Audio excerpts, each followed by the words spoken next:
Sebelumnya kalian pasti pernah melihat klip ini atau ini. Shopee COD, Shopee COD.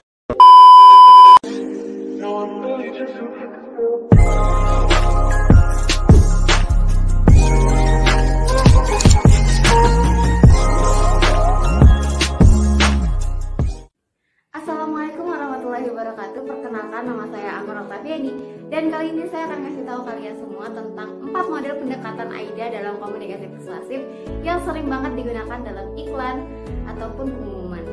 Sebelum masuk ke topik pembahasan model pendekatan AIDA di dalam komunikasi persuasif, aku akan menjelaskan terlebih dahulu sedikit tentang komunikasi persuasif. Komunikasi persuasif berasal dari dua kata. Yang pertama adalah komunikasi dan persuasif. Komunikasi merupakan proses penyampaian pesan yang disampaikan oleh komunikator kepada komunikan. Secara singkatnya, komunikasi antar dua individu ataupun lebih. Sedangkan persuasif atau dalam bahasa Inggris dikenal dengan persuasion yang diserap dari bahasa Latin, mempunyai arti ajakan, bujukan, ataupun himbauan yang bersifat halus ataupun luas.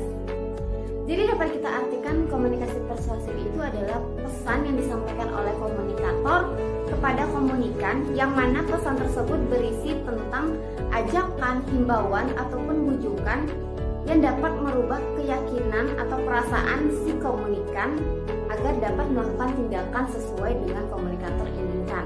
Oleh karena itu, pesan persuasif ini lebih sering dipakai di dalam bujukan seperti iklan untuk membeli ataupun kampanye politik.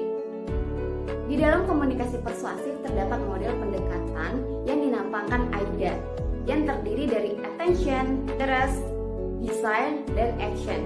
Model pendekatan AIDA ini ditemukan oleh bisnismen asal Inggris yang bernama E.S.T. Ilmo Lewis. Yang pertama, attention. Attention di sini diartikan sebagai perhatian. Jadi pada proses komunikasi, komunikator harus menyampaikan pesan yang dapat menarik perhatian komunikan. Sejak pembukaan, komunikator harus berusaha sebisa mungkin agar komunikan yakin terhadap pesan yang disampaikan oleh komunikator. Seperti dengan menyampaikan sesuatu ide agar komunikan tertarik mendengarnya sampai habis. Yang kedua adalah interest atau minat. Dalam bagian interest atau minat ini, sang komunikator harus menjelaskan secara rinci relevansi atau hubungan pesan yang disampaikan kepada seorang komunikan agar komunikan dapat mendengarkannya secara teliti. Pesan yang disampaikan pun harus berhubungan dengan kebutuhan sang komunikan. Dengan kata lain, sang komunikator harus meyakinkan si penerima pesan bahwa pesan yang disampaikan si komunikator ini berhubungan dengan kebutuhan si komunikan atau si penerima pesan. Yang ketiga ada hasrat atau desire. Setelah mendapatkan attention, perhatian atau interest, minat dari si penerima pesan, si komunikator harus menimbulkan hasrat kepada si penerima pesan agar mampu melakukan apa yang diperintahkan oleh si komunikator. Atau dengan kata lain, hasrat di sini adalah komunikator menjelaskan lebih rinci lagi dan meyakinkan mereka untuk nantinya bakal melakukan action atau tindakan yang sesuai dengan keinginan komunikator. Yang keempat ada action. Setelah mendapatkan perhatian, menjelaskan lebih rinci untuk mendapatkan minat dari komunikan, dan menimbulkan hasrat dari komunikan, si komunikator harus membujuk komunikan atau penerima pesan untuk melakukan action atau melakukan tindakan sesuai dengan keinginan komunikator. Oleh karena itu, penyusunan kata di dalam komunikasi persuasif dengan menggunakan model AIDA ini sangat berpengaruh terhadap tindakan akhir yang akan dilakukan oleh si penerima pesan. Apakah penerima pesan akan menyetujui hal yang dikasih tahu komunikator ataupun tidak. Sebelumnya kalian pasti pernah melihat klip ini.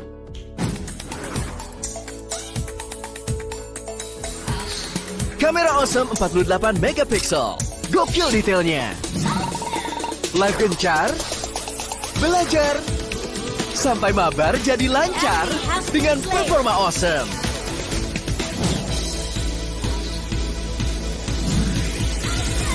Baterai awesome tahan seharian. Samsung Galaxy A12 A02s. Pasti awesome mulai sejutaan. Atau ini. Shopee COD, Shopee COD. Bayar langsung di tempat. Tanpa tabungan, tanpa rekening. Pakai Shopee COD. Shopee COD, Shopee COD. Pasti dapat gratis ongkir. Shopee COD, Shopee COD. Pasti dijamin aman. Pakai Shopee COD.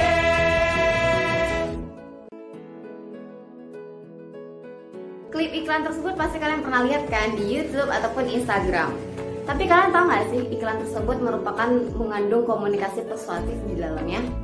Di dalam iklan tersebut mengandung komunikasi yang bersifat persuasif atau ajakan. Dalam klip tersebut juga terdapat iklan yang menggunakan model pendekatan AIDA dalam mempromosikan suatu produk mereka. Baik, mari kita simak model pendekatan AIDA yang dipakai oleh Samsung dalam mempromosikan produk Samsung A02s atau A12 mereka. Pada tahap attention, Samsung Indonesia di channel YouTube-nya ataupun di iklan televisi menampilkan format kamera dari HP A12 atau A02s yang beresolusi 48 megapiksel. Mana Samsung menempatkan logo Awesome dalam iklan mereka yang menunjukkan detail tiap foto yang dihasilkan oleh kamera 48 megapiksel tersebut. Yang kedua di bagian interest atau minat. Samsung Indonesia menarik calon pembeli dengan menimbulkan minat atau keingintahuan terhadap apa aja sih spesifikasi di dalam Samsung tersebut. Seperti mereka menjelaskan tentang HP Samsung tersebut bisa live dengan lama ataupun baterai yang tahan seharian, yang membuat si penerima pesan atau penonton semakin yakin untuk membeli produk mereka tersebut. Tahap ketiga atau tahap desire, Samsung Official Indonesia meyakinkan pembeli atau penerima pesan untuk membeli produk mereka, yaitu dengan menampilkan harga dengan mulai 1,7 jutaan. Mereka tidak menampilkan harga bulat dari produk mereka, tetapi mereka menggunakan kata mulai dari 1,7 jutaan, yang mana itu membuat para penerima pesan semakin yakin bahwa Samsung ini merupakan produk bagus dan harga yang terjangkau. Selanjutnya, agar mendapatkan action atau tindakan dari calon pembeli atau penerima pesan, Samsung tautan di dalam video tersebut. Nah, ketika pembeli atau penerima pesan mengklik tautan tersebut, akan ditujukan langsung kepada website dari Samsung Indonesia itu sendiri. Agar calon pembeli atau komunikan dapat membeli HP tersebut secara langsung ataupun online. Jadi kita dapat mengetahui nih teknik-teknik yang digunakan Samsung itu sangat bagus sekali untuk menarik calon pembeli dapat membeli produk mereka. Begitu pula dengan iklan Shopee tadi. Dalam iklan Shopee tersebut mereka menggunakan komunikasi persuasif dengan kata-kata yang berusaha meyakinkan penerima pesan untuk membeli semuanya di Shopee, seperti menggunakan kata Shopee COD dengan lirikan lagu yang dapat teringat oleh seluruh penonton ataupun pendengar iklan tersebut. Gimana nih teman-teman semua, nggak nyangka kan kalau misalnya klip tadi atau iklan yang beredar di masyarakat, di sosial media ataupun di YouTube itu menggunakan komunikasi persuasif atau pesan persuasif yang bersifat ajakan atau himbauan. Makanya kita nggak jarang nih terpengaruhi oleh iklan tersebut, karena memang si komunikator mengatur sedemikian rupa pesan yang disampaikan agar dapat dicerna dengan baik oleh si komunikan atau penerima pesan. Jadi sekian dari saya, semoga apa yang saya sampaikan dapat menambah wawasan teman-teman semua terkait komunikasi persuasif atau pendekatan model AIDA di dalam komunikasi persuasif. Terima kasih. Assalamualaikum warahmatullahi wabarakatuh.